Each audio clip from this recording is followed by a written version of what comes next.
सिंधुदुर्ग जिल्ह्यामध्ये सकाळपासूनच पावसाला सुरुवात झालेली आहे। अनेक ठिकाणी सखल भागात पाणी देखील साचले। आपण ही दृश्य पाहतोय।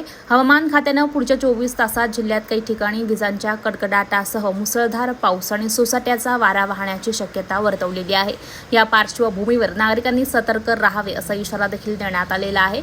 सिंधुदुर्ग जिल्ह्यातला या सगळ्याचा आढावा घेतलाय आमचे प्रतिनिधी समीर महाडेश्वर यांनी। पाहूया।